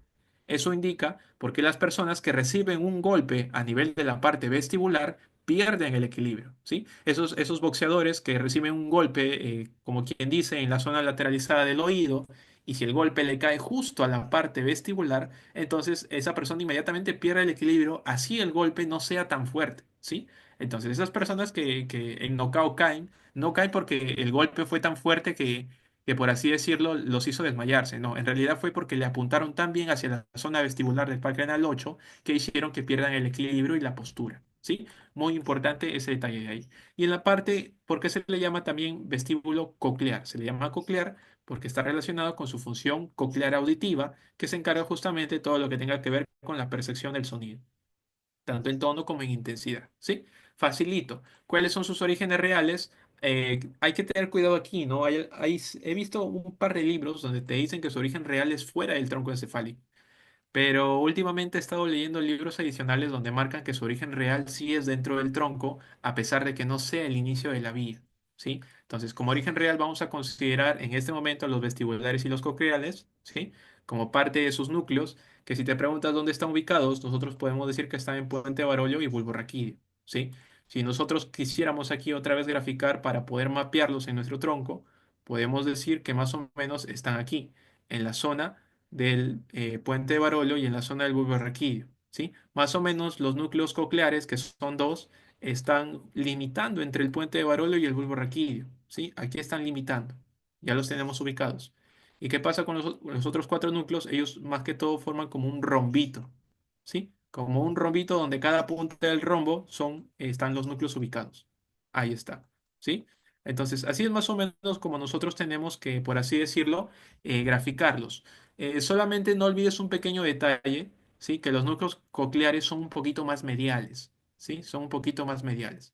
Si nosotros otra vez graficamos la línea media, mira cómo cortamos aquí, los núcleos cocleares están más cerca de esta línea media, ¿sí? Y los vestibulares son un poquito más lateralizados, ¿sí? Ojo con este detalle porque vas a encontrar algún libro que te diga que los núcleos cocleares están en el puente de Barolio, lo cual también puede ser posible porque si te digo, mira, estos núcleos cocleares están limitando entre el puente y el bulbo. Algunos dicen que están en el bulbo, otros dicen que están en el puente, entonces para la duda maneja ambos datos, ¿sí? Maneja ambos datos. ¿Listo? Entonces ahí tenemos a lo que corresponde a estos núcleos del parque en el número 8. Origen aparente, están ahí nada más al ladito del 7, ¿sí? Entonces también están en el mismo ángulo punto cerebeloso, ¿sí? Lateral al 7 bis, claro que sí, lo vamos a ver ahorita en imagen. Y patologías, si hablamos de patología de la parte coclear, tenemos la hipoacusia y la sordera. Y si hablamos patologías de la parte vestibular, el vértigo. Y ahí está el caso clínico común, ¿no? Paciente que cada vez que camina siente que se marea, como que ve doble y siente que está perdiendo el equilibrio, la postura, vértigo, ¿sí? Entonces ahí tenemos como el parque craneal número 8 con sus núcleos vestibulares que serían estos de aquí, los implicados con el equilibrio, ¿sí? Porque los vestibulares es para esta función y los cocleares es para esta función, ¿sí? Entonces ahí está lo que corresponde a eso de ahí. Hipoacusia y sordera muy fácil de poder deducir, ¿no? Entonces, listo chicos, eso es lo que corresponde al 9. Y ahora perdón, al 8. Y ahora para hablar ya terminando, ya porque estas partes ya son las más sencillas, ¿sí? Ya podemos ir concluyendo. Tenemos que hablar de este último núcleo antes de terminar con el 9, 10, 11 y 12, ¿sí?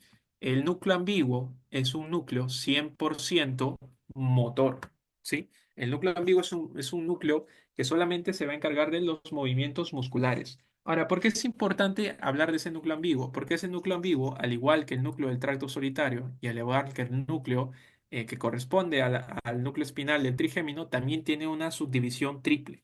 ¿Sí? ¿Cuál es esa subdivisión triple? La subdivisión es en 9, 10 y 11. De esa misma manera, nosotros podemos hablar de una porción superior y una porción media y una porción inferior. Pero ojo con este detalle, es un núcleo 100% motor, porque ya han venido preguntas donde te dicen qué función tiene el núcleo ambiguo. Y ya a partir de ese punto no tienes que dudar. Núcleo ambiguo, motor. Núcleo del tracto solitario, sensorial. Núcleo espinal del trigémino, sensitivo, sin dudarlo, ¿sí? Sin dudarlo. ¿Quiénes lo conforman? Ya hemos estado explicándolo durante toda la clase. Entonces, esto es nuestro último punto de parada para entender que el 9, el 10, el 11, formando parte del núcleo ambiguo, van a generar esas funciones motoras para los movimientos, ¿sí? Para los movimientos musculares, ¿sí? Entonces, con eso ya podemos nosotros entender el 9. Ahí están las funciones del 9, motor, justamente lo que hemos explicado, relacionado con el núcleo ambiguo en su porción superior. ¿Por qué? Porque mira, el 9 está en la porción superior. Ahí está bien graficado. ¿Sí? La función motora lo vas a aprender luego en la primera unidad, ahí simplemente está para que leas los músculos que están inervando, ¿sí? Te doy un dato clave, los músculos faringios son inervados por el par craneal número 10, a excepto del estilo faringio. El estilo faringio es el único inervado motoramente por el 9. Es una pregunta muy clásica de examen por excepción, ¿sí? Ahora, en la parte parasimpática, ya le hemos explicado también, inerva solamente la glándula parótida. ¿Sí? Eso también lo hemos explicado, ahí no hay problema. Entonces, en esa parte hablamos del núcleo salival inferior, también ya lo hemos explicado, facilito. En la parte sensorial y sensitiva también lo hemos explicado. Usamos como base, ¿qué ejemplo? La lengua. Miren la parte sensitiva, tercio posterior de la lengua, lo que hicimos en el primer esquema, ¿sí? Por eso aquí aparece el núcleo del tracto solitario, pero ahora en el tercio medio, porque en el núcleo del tracto solitario, el tercio superior era el 7.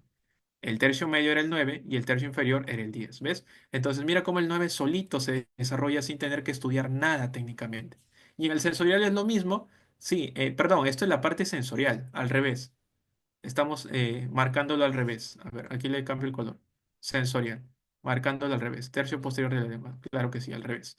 Y en la parte sensitiva, ¿sí? En la parte sensitiva que se corresponde al tacto y olor y la temperatura, mira cómo aparece el núcleo espinal del trigémino. Lo mismo, también en el tercio medio, ¿sí? También en el tercio medio, porque ahí estaba 7 hacia arriba, 9 hacia el medio y 10 hacia abajo. Lo mismo que hemos hecho arriba, estamos repitiéndolo en este punto de aquí, ¿sí? Entonces, con que tú te aprendas los esquemas, la forma de poder tú desarrollar este tema se vuelve más fácil, ¿sí? Se vuelve más fácil. Ahora, aquí vas a observar una función adicional que yo quiero tomarme la molestia de explicártelo porque lo vas a ver bastante en fisiología, que es una función aferente visceral, ¿sí? Esta función aferente visceral, yo podría decir que está relacionada con el vegetativo, con la parte parasimpática, sí. El detalle está que aquí aparecen dos partecitas muy importantes que vas a llevar durante la carrera, que es el seno carotídeo y el cuerpo carotídeo, ¿sí? Que también se ve en anatomía 2 y también se ve en fisiología. Te las presento, estas dos estructuras, para ti van a ser muy importantes. La pregunta es, ¿cuál es su función? Porque la ubicación las vas a descubrir cuando estudies la primera unidad de Anato 2, ¿sí? El detalle está en cuál es su función, que es lo que los chicos a veces obvian, ¿sí? Recuerda, te lo voy a decir de forma simple para que nunca te olvides. El seno carotídeo mide las variaciones en la presión arterial utilizando receptores llamados barroreceptores, ¿sí? Entonces, esas tres palabras tienes que tenerlas tú aprendidas por reflejo. Yo te digo que, ¿qué mide el seno carotídeo? Tú me vas a decir, mide la variación de la presión arterial. ¿A través de quién? A través de los barroreceptores. ¿Qué contiene el seno carotídeo? Contiene barroreceptores, que son los receptores para medir la variación de la presión arterial. De esa forma, tú tienes que explicarme cuando yo te pregunto qué es seno carotídeo. Vamos con el cuerpo carotídeo. ¿Qué receptores tiene el cuerpo carotídeo? Tú me vas a decir quimiorreceptores, ¿sí? Quimiorreceptores. Y si te pregunto, ¿qué función tienen los quimiorreceptores? Medir las variaciones. Recuerda, este triángulo en física significa una variación, por eso te lo pongo como triangulito, ¿sí? Variación, ¿sí? Hace referencia a variación de lo que corresponde gases como el O2 y como el CO2 principalmente. Sí, quizá en algún libro leas variación en los hidrogeniones, pero eso en este momento no nos interesa porque aún no podemos tocar ese tema ya que es un poquito más avanzado, ¿sí? Entonces, esto es lo que yo quiero que recuerdes siempre para que puedas entender parte de esta función que luego en fisiología se te va a explicar a profundidad ahora sí. ¿Listo? Entonces, con esto podemos determinar cómo los varoreceptores tienen relación con el 9 y cómo tienen relación con su paso por el tronco encefálico. ¿Sí? Porque los libros siempre te van a decir, el seno carotídeo y el cuerpo carotídeo se relacionan con el tronco encefálico. Pero ¿cómo se relacionan? A través del 9. ¿Sí? A través del 9. Entonces, si en algún momento llegas a esta parte de fisiología, me vas a entender este punto de aquí. Pero por lo pronto, este pedacito de aquí tienes que aprenderlo bien. ¿Sí? Listo, hemos terminado. Origen aparente. Ahora sí vamos hacia la parte inferior, hacia el surco retroolivar. Luego te lo marco en la imagen para no estar retrocediendo. Y las lesiones son las que encuentras aquí escritas, ¿sí? Como el glosofaringio se encuentra en parte de la lengua, como se encuentra también relacionada con la glándula parótida, entonces ahí más o menos están sus patologías. ¿Listo? Aquí tienes el único músculo de la faringe inervado por el núcleo ambiguo, que es el núcleo motor, porción superior del 9, ¿sí? Para que lo tengas en cuenta. Luego viene el vago, ¿sí? Luego viene el vago y estamos acabando. En el caso del vago, lo que nosotros tenemos que recordar es justamente de que el vago es el par craneal más largo del cuerpo. Por eso se le llama vago, porque vaga por todo el cuerpo descendiendo. Puedes llamarle neumogástrico o te recomendaría que te aprendas un nombre más extenso porque este nombre te va a ayudar a que determines todas las funciones del vago. Se le llama cardio neumo gastroentérico porque controla la parte cardíaca, la parte de los pulmones, la parte del neumo, la parte gástrica con las secreciones, ¿sí? de los órganos digestivos y entérica porque también se relaciona con la parte de los intestinos, que también es parte del digestivo. ¿Listo? Entonces, bajo esa premisa, determinamos sus funciones. También tiene cuatro funciones: motoras, sensitivas, sensoriales, parasimpáticas, vegetativas. Entonces, en este punto, quiero que veas tú los núcleos. Y si te das cuenta, los núcleos se repiten. ¿Por qué se repiten? Porque mira, aquí te voy a dibujar en el vago para que me entiendas cómo es que tú tienes que estudiarlo ya desde este punto. Tú me vas a dibujar aquí los tres núcleos, ¿sí? El núcleo del tracto solitario, el núcleo espinal del trigémino y me vas a poner aquí al núcleo ambiguo, ¿sí? No te olvides de poner las funciones arribita para que no se te olvide. El núcleo del tracto solitario con función sensorial, el núcleo espinal del trigémino con función sensitiva y el núcleo ambiguo con función solamente motora. Entonces, una vez que me haces eso, aquí graficas los nervios, ¿no? Los pares craneales, sus núcleos en tronco encefálico. 7, 9, 10, 7, 9, 10. Y en el ambiguo era 9, 10, 11. Aquí cambia, ojo con ese detalle. Entonces me dices, en el caso, como yo estoy ahorita hablando del 10, voy a pintar los 10. 10, 10, 10. Entonces, ¿eso es más que suficiente para yo acabar el tema? Sí, porque si recuerdas, todos ellos están ¿en dónde? En bulbo raquídeo. Con eso acabaste el tema. Observa, función motora, ¿quién crees que sea? Función motora, núcleo ambiguo, ¿sí? Motora, núcleo ambiguo, porción media. Claro que sí, miren, la porción media, exacto. Ya está. Función sensitiva, ¿quién crees que sea? Mira la función sensitiva, el núcleo espinal del trigémino en su tercio inferior. Mira aquí, núcleo espinal del trigémino en su tercio inferior del bulbo raquídeo. Ya está, facilito. Función sensorial, aquí está, mira, función sensorial, núcleo del tracto solitario, también en el tercio inferior. Núcleo del tracto solitario, tercio inferior del bulbo raquídeo, sensorial. Y función parasimpática del 10. Ya, ahí recién aparece un núcleo adicional para el vago. Ahí recién aparece el núcleo dorsal del vago. Un núcleo adicional que también está en el bulbo raquídeo, ¿sí? No lo olvides, también está en el bulbo raquídeo. Y este núcleo dorsal del vago sí es exclusivo para mi amigo el vago, ¿sí? Para el 10 tiene todo el núcleo para él solito que le da la función vegetativa parasimpática visceromotora autonómica. ¿Sí? Listo. Entonces mira cómo el 10 se hizo solito. Literalmente aquí acabaste el 10 solamente entendiendo el concepto de estos tres núcleos que combinan funcionalidad de tres pares craneales. ¿Sí? Entonces, esto mismo tienes que hacer en el 9, claro que sí, es lo mismo que hemos hecho en el 9. Mira, 9, 9, 9. Es lo mismo que hemos hecho en el 7, sí, mira, 7, 7. ¿Sí? Entonces, esa es la forma de cómo tú puedes estudiarlo sin memorizar nada. Entonces, una vez que acabamos el 10, porque ahí ya lo acabamos literalmente, solo vamos a ver su origen aparente. En este caso sigue manteniéndose como el origen post o retrolivar, ¿sí? El surco, post o retrolivar. Igual que el 9, mira, surco retrolivar o posolivar, surco retrolivar o posolivar. Y cuando lleguemos al 11, mira cómo también aparece para el origen aparente, que me he olvidado de anotarlo, aquí lo pongo, origen aparente, también el mismo surco, ¿sí?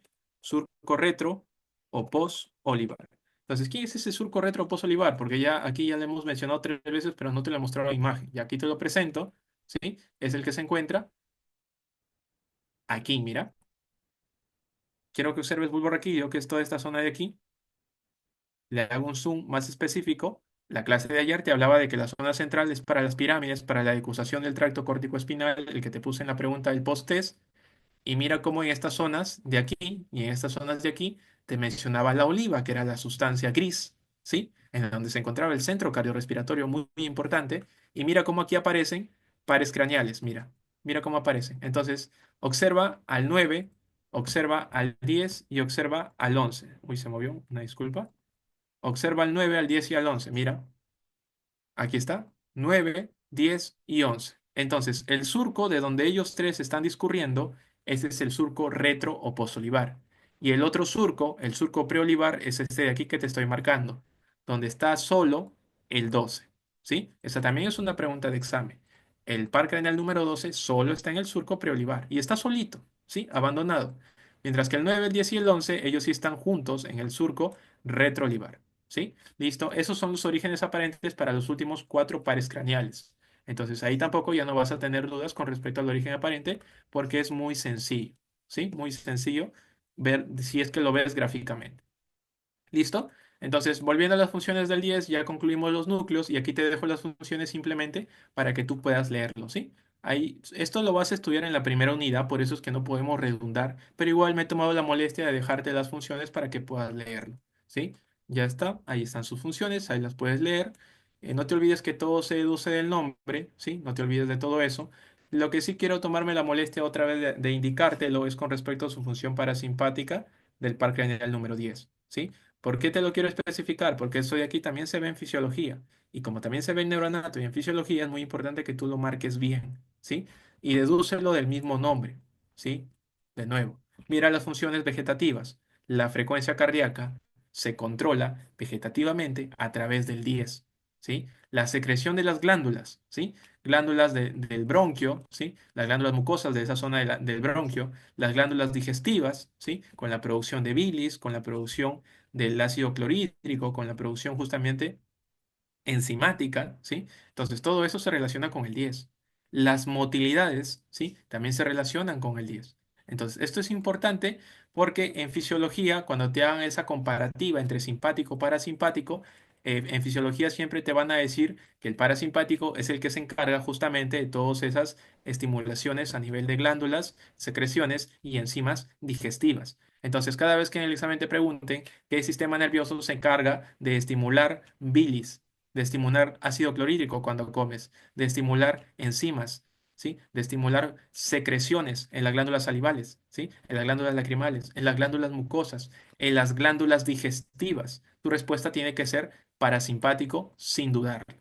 Si te preguntan ya de manera específica qué par craneal, entonces todo va a depender de qué glándula te hable.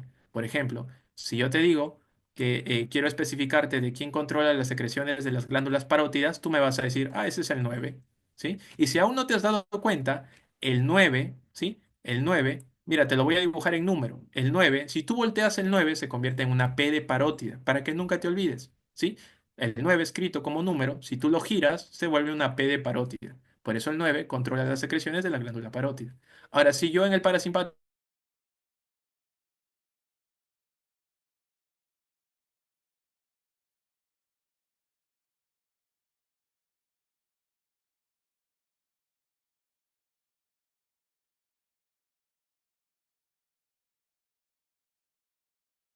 las glándulas bronquiales, ¿sí? Las glándulas con secreciones para justamente los procesos digestivos. ¿A través de qué núcleo? El que te acabo de mencionar, el dorsal del vago, el núcleo parasimpático del 10, el nuevo que acabas de aprender. ¿Sí? Dorsal del vago. Salival superior, salival inferior, el lágrimo muconasal también acompañando al 7. Listo. Entonces, así es como tú tienes que relacionar la anatomía 2 con la fisiología que se te va a desbloquear. ¿Sí? Y si todo eso hace el parasimpático, la misma pregunta tienes que realizarte. ¿El simpático qué hace? No hace nada. Y el simpático tiene que oponerse. Si el parasimpático está sobreestimulando todas estas secreciones, el simpático tiene que inhibirlas. A excepción de las salivales, ¿sí? Porque por teoría se dice, desde libros de fisiología como Guyton, que el simpático también puede estimular parte de la saliva, solo que un tipo diferente de saliva, ¿sí? Entonces, ojo con esos pequeños detalles que ya luego lo vas a ver en fisiología.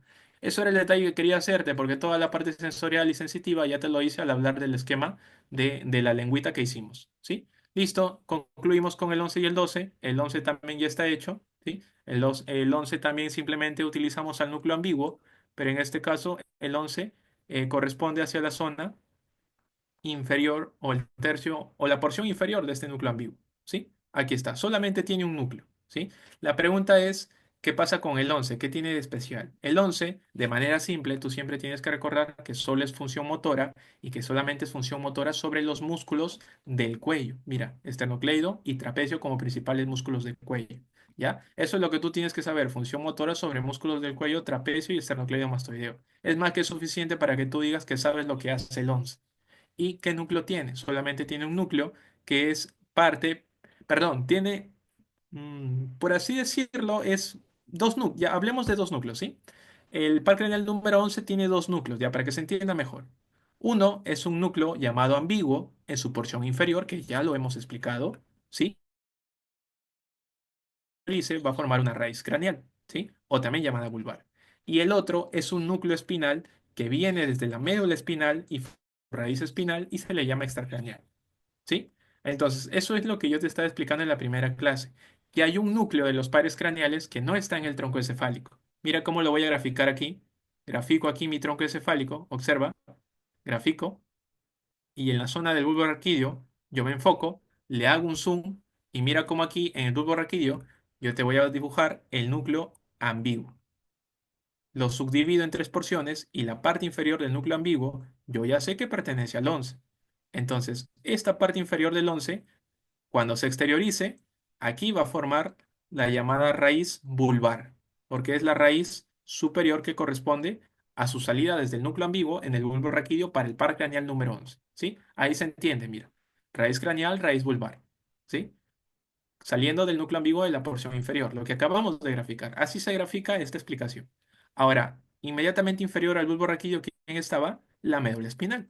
Entonces, yo te decía en la clase anterior que el núcleo de la médula espinal que se encuentra ahí relacionada con los pares craneales es el del 11, ¿sí? Aquí vas a encontrar tú un núcleo del par craneal del número 11, ¿sí?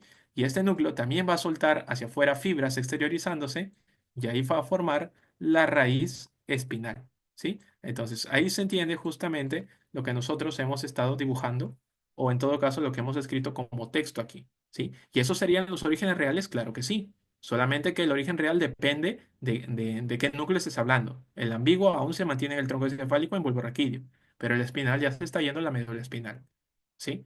Entonces me vas a decir, oh, o sea que cuando yo estudie médula espinal, ahí voy a encontrar el núcleo espinal del 11. Claro que sí. Y por eso es una pregunta clásica también, porque esto es una excepción a la regla con respecto al resto de núcleos, ¿sí?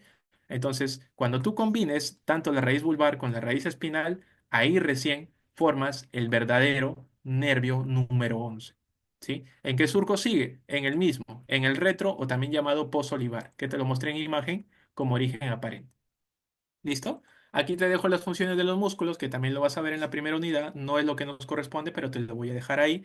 Y las patologías definitivamente se van a dar cuando estos músculos se paralicen o en todo caso no generen la función.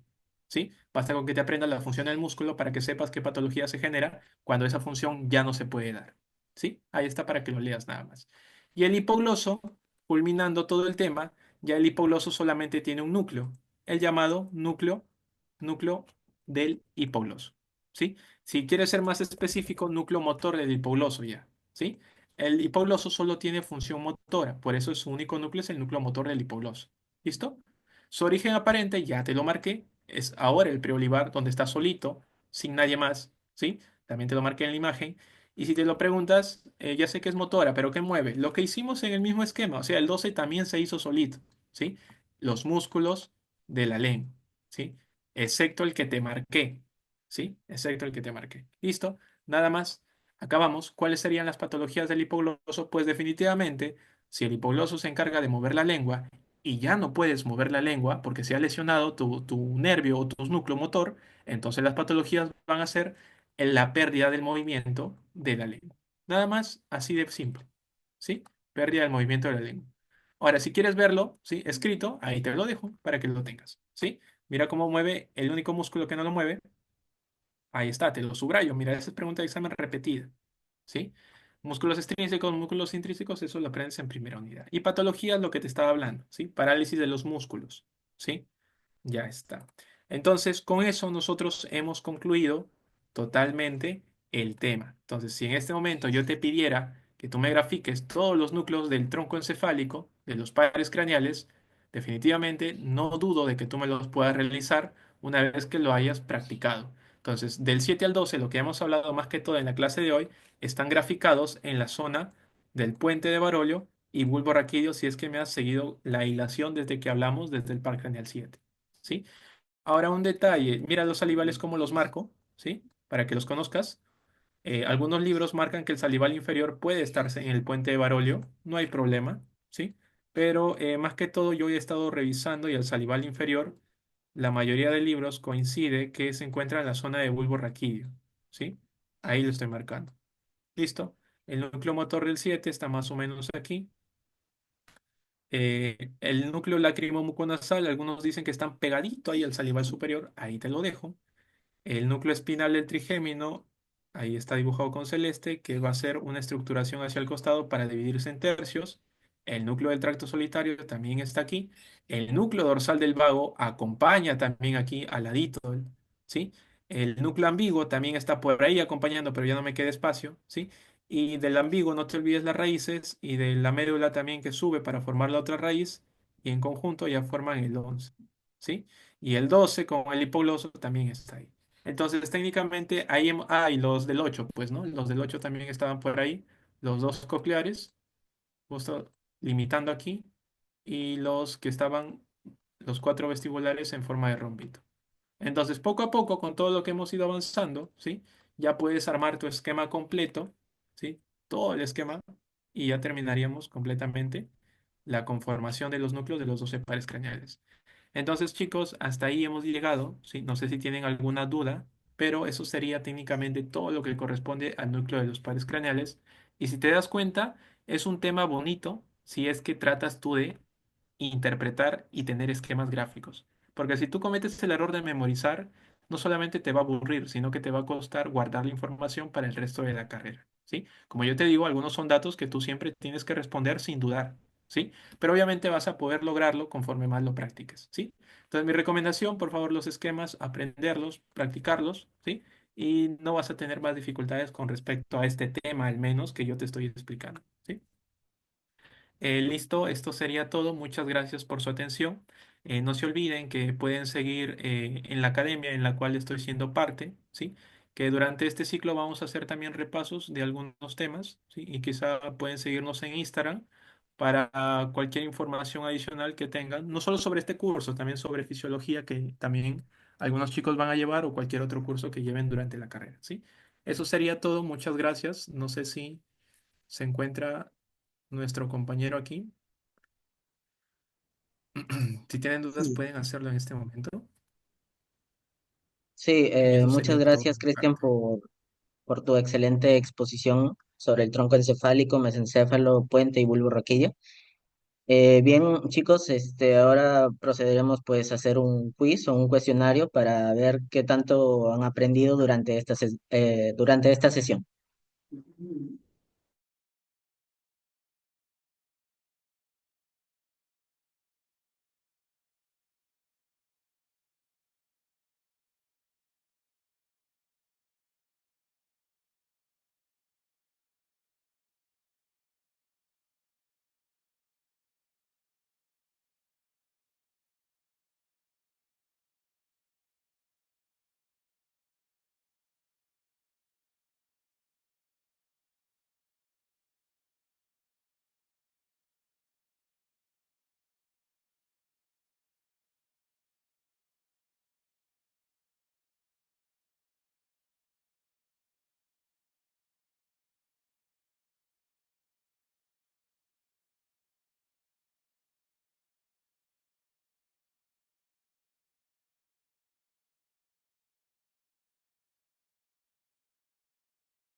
Chicos, pueden ir ingresando con sus nombres y apellidos, por favor.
Bien, chicos, eso ha sido todo. Muchas gracias por estar presentes en esta ponencia.